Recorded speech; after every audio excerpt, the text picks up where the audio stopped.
everyone. So as Kamar mentioned, I'm Pauline Arden-Dreyer. And I guess I can say an associate or not, only September 1st, I can check back that mark, but, and to tell you a bit about my background, because a lot of people ask me, how did you get yourself into dust? I love I'm one of those crazy person when there's dust outside, I'm thrilled and happy and everyone is like miserable. It's been a passion since 2003, since the Columbia shower. So that's how it started for me. To put you in perspective about my background, undergraduate and master in geography and geomorphology, specializing in remote sensing and geomorphology. I switched in my PhD for cloud microphysics because I really wanted to know how dust impacts from cloud formation and precipitation. And then after graduating, I came to the US. And I spent 3 years at MIT, 2 years at Harvard, working on dust-related particles. And then I got the job at Texas Tech, where finally I could really do a lot of stuff about it. So today I'm going to talk to you about some of the stuff that we do in my group. Not all of them, but I'll be more than happy to show and share some of the additional information. So we're going to talk about dust and how it impacts on air quality. What do we know? And more importantly, what we still don't know or should think about. So just to start, when we talk about dust, we talk about particulate matter, PM, aerosol, basically saying the same thing. And we normally define them based on their size. Particulate matter with size smaller than 2.5 micron, we usually define them as PM 2.5. Particulate matter up to 10 micron, we usually define them as a PM 10. Now, just to show you a glimpse of how small they are, I took a single stray hair from my curly hair, and if I look at it in a diameter, it would be about this 15 micron diameter. So this is just how a single particle will look like. That's why we can't see them. There are aerosol, there are particles in the room. We cannot see them because they're so small. We have to use instrumentation to be able to see them. When do we see them? With our eyes, when there's a lot of them in the air. For example, when you drive and you see the black smoke in the car in front of you, these will be aerosols. When you see the dust, when you see smoke, when you see volcanic eruption, these are all aerosols. All of them are considered as particles. Even, by the way, I know the ocean is far from here from where I am, but if you go to the ocean and you smell salt, you smell those salt particles come out of the ocean into the air. So for me, the most important thing is to start with saying, what do we care about dust? You know, you here in New Mexico, you've seen dust, right? If not, dust have huge implications on multiple aspects, not just on our health and our life, on agriculture, on aviation, on car accident, personally we lose people's life because of driving during dust event.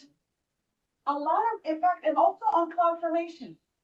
Without dust particle, most likely we would not have precipitation. So there's a different level and importance that we should think about when we talk about dust. Now, what is a dust event?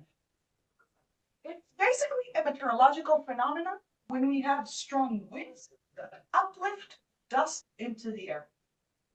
Now, these can be easily seen just by looking towards the horizon. I tell my students, get your eyes out of your phone and look around. You'll be able to see that.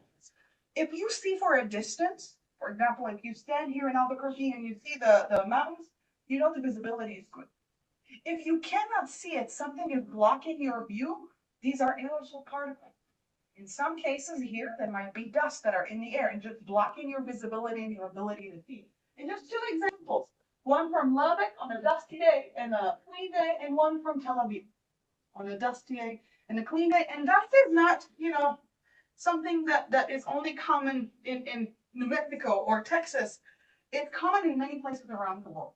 And in some places it's way worse than it is here. But the important thing is to keep in mind, when we have more of this particle into the air, they reduce the visibility, they reduce the air quality, and therefore they can impact on our health. And we'll talk about some of these things. But I have to put something very, very important because so many people get confused and call everything dust storm. So, and then as a very scientist and as someone who works with the methodology, I have to be sure you guys understand the difference between it. Not every dust is a dust storm. According to the World Meteorological Organization, a dust storm will reduce the visibility below 1 kilometer, which means there's a lot of particle in the air I can't really see close by. A dust event will be able to reduce the particle, but not in an extreme case. We normally take 10 kilometers, which is about 16 miles, as our threshold. Every time the visibility reduces below that, we know there's some particle in there. Sorry, I believe 10 kilometers is about 7 miles. And when you go extreme, then we define it as a dust storm. Just to show you, this is how it looks like when you're driving in a dust storm. That's why we always say pull over, turn off your light. You can't see anything, and it's super dangerous. So there's a dust event and a dust storm. The only difference between them is the reduction in visibility. The more extreme it is, below 1 kilometer, that would be defined as dust storm. Now, another thing that you'll see in the news is that everyone called them sandstorm. Again, two different phenomena. Sand particles are much larger. They cannot lift into the air for a high height. So if you go on the beach or on the dunes, you'll feel them on your leg. They go up to 1 meter. Sometimes when a sandstorm will start, it might lift some dust particles. It will lift some dust particle, but there's a big definition between them. These are large particles that cannot go up into a high altitude. These are small particles that can actually go into the air. Now, keep in mind that how does it actually start? One of the biggest things we need is wind. Without sufficient wind, we most likely will not have dust particles lifted into the air. When the wind starts blowing, some of the large particle at the ground starts to what we call creep, which basically start to move. Smaller particle will start a process called saltation. Those big particles hit them and they just jump. And as they jump and hit the ground, they'll lift more particles into the air. We have multiple processes that are impacting the surface, ending up lifting those small particles into the air. So in the US, there are two main meteorological conditions that help create this strong winds.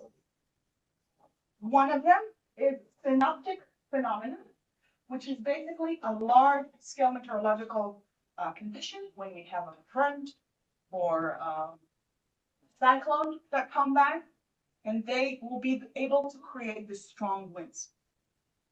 In other places in the US, Mexico included, Texas, Arizona, some parts of California, we see what we call convective. These are cases when we have strong winds that form because of clouds. When the precipitation starts to fall and evaporate, it creates a gradient. And this gradient, this wind, hit the floor. As it hits the floor, it needs to go somewhere, so it's going to the sun. And this very strong wind has the ability to lift some of these particles into the air and form a wall of dust, what we know as haboob. By the way, have you heard the term haboob? Yeah. Is anyone, this is the first time he or she or they hear the term haboob? All right. Haboob is basically saying dust storm in another language. It came with American troops who were deployed in the Mediterranean back in the 90s, in the First Gulf War. And they saw a lot of this wall dust, and this is how they call that, haboob. So here in the US, we just define them as haboobs, convective, not haboob, synoptic. All right, but these are the ones that you get to see beautiful pictures in Arizona, wall of dust, and you get to see some from Texas in a bit. Now, the interesting thing is that sometimes those two conditions can come together. This is in Texas. In 2021, we had some synoptic and some convective that combined together to hit this area to the east of them. And you can see multiple images, including this video that was taken from the ground of this convective dust. We have no idea how impactful this is, how often it's happening. But there are cases that we see both of them. just so you'll be aware. Rare, but we can still see them. All right, so here in the US, we care about dust, at least in places like New Mexico, Texas, Arizona. To be honest, if you think about other places in the US, they have never seen a dust before. Think about Maine, New Hampshire, New York. They don't know what we're talking about. So there hasn't been that much work about the impact of dust in the US. And I want to show you just a glimpse of them. We normally look at the impact on health. We look at the impact on air quality. We look at the impact on the economy. The problem is that most of these studies use a single database that we have for dust storm, which is the dust storm database. Recently, I was rude enough to take that database and analyze it and realize it's really bad. It's lacking a lot of dust in it. It's reporting dust storm, but they're not really dust storm. And it doesn't really have the dust storm that's happening. For example, El Paso is not even on this list at all. So this concept of having this not exact, not correct database brought me to the knowledge that we need to know how much dust is happening in the US. We don't have that information. So I decided to write a grant, and recently we received it, and I was able to convince NSF that we need to create this database. So we're in the process of creating a database for dust event and dust storm that occurred across the US from 2000 to 2020. And in that process, what we're doing is we're looking at all the 2,500 meteorological stations we have across the US. This is data that's run by NOAA and the National Weather Service. And it observed almost some of them from before 2000, obviously, some of them only recently. And we get a lot of meteorological information about these sensors. Some of them are automatic, which means the sensor just measured, and some of them have an observer. Almost 99% of them are in airports. If it's a big airport or small airport. So what kind of information we get? Temperature, relative humidity, pressure, precipitation, dew point, wind speed, wind gust, wind direction, visibility, which is a crucial one, and also threatened weather coverage. Sometimes it's being put automatically by the sensor. Sometimes there's an observer that actually paid to take the data and report. Unfortunately, most of them are automated. So this is just a color to show how this data look like. This is, for example, for Lubbock, from this date, for this time, and we get all the meteorological conditions that occur in this period. So we take those 2,000 something sensor and we look at them, and we're looking for dust event. How do we define dust event? When the wind speed was above 6 meters per second, this is the first wind that will start to move some of the particles. And the visibility had to be below the 10 kilometers, which was the WMO threshold to define even a dust. So we can see here from 2003, in red, how the wind speed increased and decreased, and in black, how the visibility decreased and increased. Now, Can I ask a question? absolutely. So 6 meters per second, I have no idea how fast it is. But can you give an example, like the tree branches moving or something like that? I'm trying to make sure I remember 13.5 miles per hour. That's the 13.5 conversion. miles per hour. In places like New Mexico, like here, and in Lubbock, you have these strong winds most of the time. But not all of them will move the particles. Because we know there's other conditions. How much dry material you have on the ground. Did someone plot the land? So there's more condition to it. But that's the wind speed as the threshold to start moving particles. Do you have a requirement, like a test to last for a day or two, this kind of thing, or? You'll see in a second. Most of our dust in the US is less than an hour. Right. Yeah, that's an important point. If you would talk to me about the dust where I grew up, I would say, oh, hours a day. Here, the dust is like, come and go. Which is something we have to think about. But 13.5 miles per hour, that's converted to 6 meters per second. Yeah, that's the number when the balloon stopped to go to the sky from our balloon fiasco. Yeah, so it's probably for safety reasons. You don't want to launch it. Or 12 or 13. All right, so just an example, because what we're doing, we're looking at the condition, but we're also trying to find those present weather codes. And we recently found, which is a problem for the US, that most of the studies we use this meteorological data, we're looking for a specific code, and we're missing completely stations. This automated code used at HZ, is put automatically by a station. Now, it could be smoke, it could be haze, real haze for microgenic, but it could also be dust. So we're now in a process of examining hundreds of reports from each station to identify that the haze code was put because it was dust and not just smoke, which makes our life harder.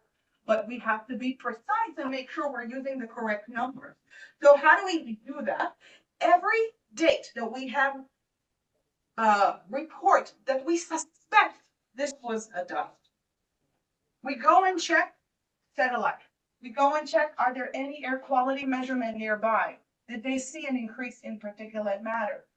Are there any aeronet measurement, social media, newspaper, journal that reported this dust event? So this makes our life harder, but we want to be sure we report the most accurate data that we can. And we are in this process of creating this database. So just to show you, we have done this for West Texas, and our paper just been accepted about a week ago. So we have data for the last 20 years for Amarillo, Lubbock, Odessa, and El Paso. And we've also been doing it for Phoenix, the Great Phoenix area. And just to show you the comparison of these results for these two, for Lubbock at least, and for Phoenix. So in Lubbock, we have only one of the sensor, one meteorological station. So we use it as is.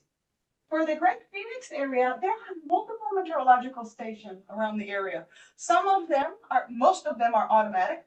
For some reason, at 8 p.m., they stop working and they start again at 5 a.m. Which, doesn't happen at night. So we decided to combine them as a unit to describe the entire Great Phoenix area. So whatever data you're going to see next is basically combined by all this data set. So here's a comparison from 2005 to 2020. And you can see that's the amount that we have of dust every year. Surprisingly, when I started this project, I was sure Phoenix will win and will have way more dust than we have in Lubbock. I was wrong. If you just compare that period, we have way more dust events in Lubbock compared to Phoenix. Just to show you how they change over time in terms of month. Most of the dust in Lubbock is during the spring and early summer. In Phoenix, it's only summer. Majority of the dust is summer. Now, every dust that we identified, we went back to check what was the cause of that dust. Was it convective? Was it synoptic? And we found that in Lubbock, most of the dust was synoptic. In Phoenix, almost all of it are happening during the summer monsoon months because of convective storm. Super important to identify those times and also the time of the day, because if we now need to go to report to the hospital to make sure they'll have more staff on board, we want to tell them, oh, you should prepare for, if you're in Phoenix, prepare for July and August and probably evening hours between this to this, because most of the dust will happen during that time. For Lubbock, I would give a different recommendation because dust is happening at a different time. When we found almost all the dust that happened in Amarillo, Lubbock, Odessa, El Paso, and Phoenix last less than an hour. Less than an hour. There are some extreme cases that the dust will last longer. We had one event that lasts 14 hours. majority of the dust, more than 95% of the dust in those regions that we examined lasts less than an hour. Now, we are in the process of doing it also for New Mexico. These are the meteorological station. There are 41 ESSA station, meteorological stations across New Mexico region, and we are in the process of analyzing it. So I'm maybe next year we'll have some data for you. So to be continued. Hopefully we'll get that too. All right, I want to switch to talk about the air quality aspect, because every dust that we examine with this record, we're trying to also understand how does it impact on air quality. Now that we have this data set, we know when the dust happened, we can then go back and look at air quality sensors and see how the impact is. So these are the measurement of air quality that we have across the US that we have been using. We have in yellow some PM2.5 sensor, in green PM10 sensor, in red location when we have both PM2.5 and PM10 together at the same time.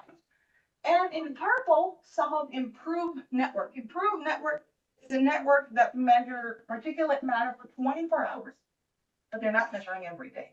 They're measuring every 3 days. But we still decided to use them, but the problem is we need more sensors. Look at places that have a lot of dust. They're just missing sensors. There's no sensor. So when we look at these particulate matter in a dust event, we're trying to see, will we see an increase? Because, you know, if there's more particle in the air, we expect to see the concentration of particle increase. Sometimes we'll see both the PM2.5 in red and in black increase when the dust occurred. This is time of day.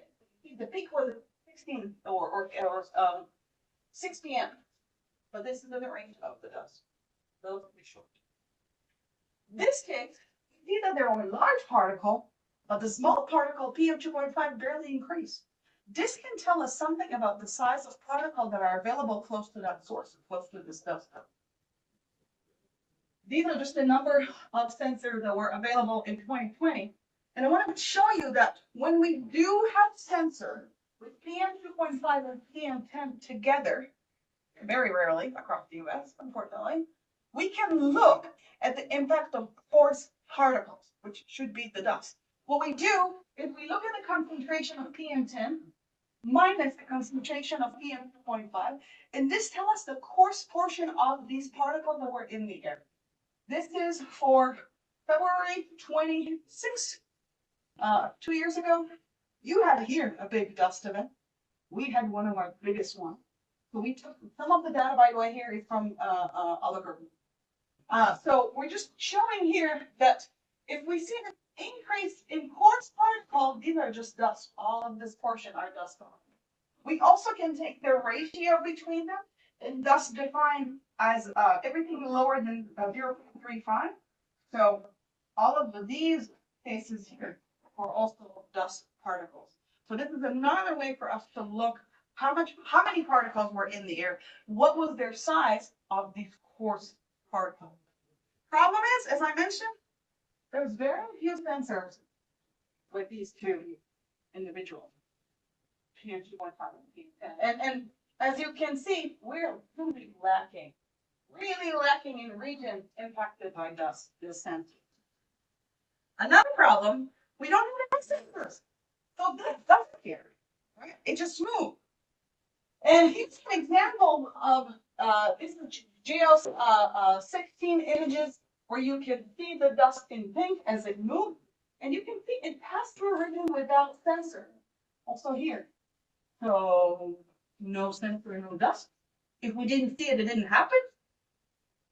Definitely something, you know, we have to take into account, because the satellite might show us that there were dust, but we're not going to know how many particles were around that one. We can just see them from the satellite. So there's still a lot of information we're missing. Again, some of these sensors, but the dust just doesn't pass through this region. So let's talk about these long dust that we heard earlier. So this is data that I used in my PhD for a big dust storm that happened in Israel It lasted for more than 12 hours. You can see the concentration in PM 2.5 and the concentration in PM 10. And these were the daily concentration, which is average of the entire duration. Now, to say if something was impactful on air quality, we look at the daily concentration and we compare it. What was this number compared to what the EPA said and the World Health Organization? So this is what our threshold defined as the impact on health. And these thresholds were developed for anthropogenic pollution, not for dust. So the World Health Organization, which updated their threshold not long ago, say that every time the daily concentration would be about 15 micrograms per cubic meter, that means there was something happening in the air. 45 for PM10. EPA has 35 for PM2.5 daily values and 150. So obviously, if I just look at these numbers, I would say this day had a lot of concentration, a lot of particles were in the air. It was probably problematic. Let me show you some stuff for Texas. I'll start with a video. This was one of our biggest, until 2 years ago, dust that we had in Lubbock. This video taken from our office in Lubbock. So that was the dust, right? You could see it. This is what we call, by the way, chabu. These were the PM concentration. Look really high, right? If the dust comes to the sensor, it increased and go down very sharply. But this was the daily concentration, 23.5. At the time before EPA updated the threshold, it was 25. So if I'm only looking at daily average, I would say, oh, this thing was fine. Nothing problematic. You saw the video. Was it? You would want to be outside when that happened? Probably not. I wouldn't. So this is one way that we need to think about when we're looking at dust, because it only lasts 1 hour. Because they're short. I'll show you some more examples. All right. So in Lubbock, we have one PM2.5 sensor. Coming to Lubbock and knowing that I want to work on dust, I was like, this is not enough. We don't really understand what's happening. So I decided to build my own station. Aerosol Research Observation Station, located in Lubbock on campus on one of our buildings. And in Aeros, we have different type of measurements. We have some measurement for particulate matter, PM1, PM2.5, PM4, again, the sizes, PM10. We also have measurement of size distribution, which is information that we can look at the concentration as a function of size of particle. Why is this important? Because we want to know how many small particles we have. As you probably know, the smaller the particle, the deeper it can penetrate into our lungs. PM 2.5, particles smaller than 2.5 micron can penetrate into our alveoli. Particle about 5 micron can penetrate into the upper throat. The main reason you have hair in your nose and eyelashes, not to make you look pretty, though it helps, but it's basically to block particles from getting into your eyes and nose.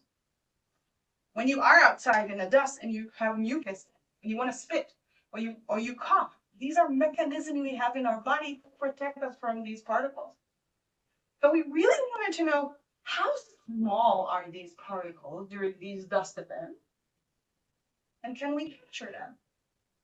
So in my station, we have multiple sensors that measure the particulate matter and size distribution every minute. And you'll see us in a few minutes, you'll see why it's important to have those very frequent measurements. We also have the ability to collect particles on filters. This is the harder impactor, where we collect them on filter, and then we can take the filter, look at them under the microscope, see what kind of particles we're talking about. We also do something in my lab that we extract the particle and expose them to human lung cells. And then we look at the health impact. I'm not going to talk about that in detail today, but if you're interested, I'll be happy to mention it later. And we started recently even implementing some low-cost sensors. So I'll touch base about that. This is a relatively recent photo that we have, and we also have a new EDM reference monitor. I'll talk about them in a few more minutes, but I want to show you some of the stuff that we discovered as we were doing this experiment. So we were able to capture two different types of dust event. One is synoptic, lasted for a long time. You see how the wind increased in green.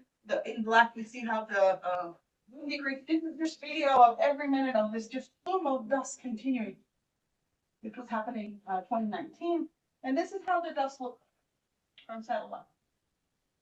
We had it. I'm going to capture another event, which was a convection, a kaboom. It's going to pass by in a second. So this was a very, by the way, this line in the radar, that's the dust wall. Very sharp decrease in visibility, very sharp increase in wind speed, and we were able to capture them with my station, and we calculate daily average, right? How much particle we had for different concentration for the entire day. And just looking at the numbers, I think that, oh, this day there was synoptic, very problematic. Some of those measurements are above the threshold. By the way, there is no threshold for PM1. We don't know much about PM1. The PM1 goes straight into your lung and also into your brain. So this seemed like it was a very strong event, impactful. This, not so much. Look at the standard deviation values. We normally don't look at them. We just show the average. So it's also important to make sure the impact on that as well.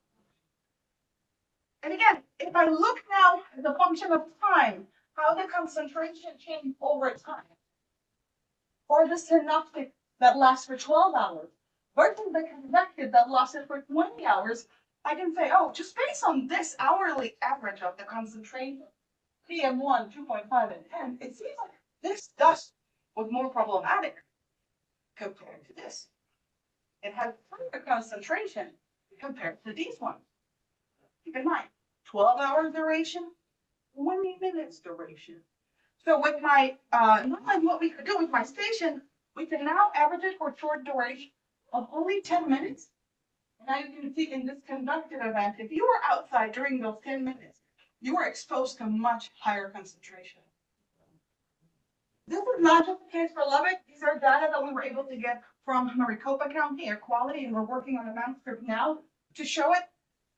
Most of the dust in Maricopa or in Phoenix is convective. This is 10 minutes average. This is 1 hour average. If you were outside, these are the concentrations you would exposed to. So we have to think about those things and keep those things in mind. As I mentioned earlier, we also think about the size distribution. The main reason, if you talk to people that they say that, oh, dust, these are large particles, it's not a problem. It is a problem. Because even in both of these two dusts that I showed you, there are, the peak in black is the peak of the dust. There are a lot of small particles, 1 micron. There are a lot of small particles in these dust events. So yes, they can cause health problems. So if we'll have time, I'll be happy to show you some of our health project, but I want to mention a bit about not dust related, but part of the project that my group is also working on. And this is the first one, which is an EPA grant called LEAP. Lubbock Environmental Action Plan. This was a community organization project. We were not the PI, we were not allowed to be the PI. It has to be from a community organization, which is Lubbock Compact. And we know that in Lubbock, we have a lot of problems. Our east neighborhood, which was segregated, and the north, have a lot of industry. And there's a lot of health problems, but we don't know why.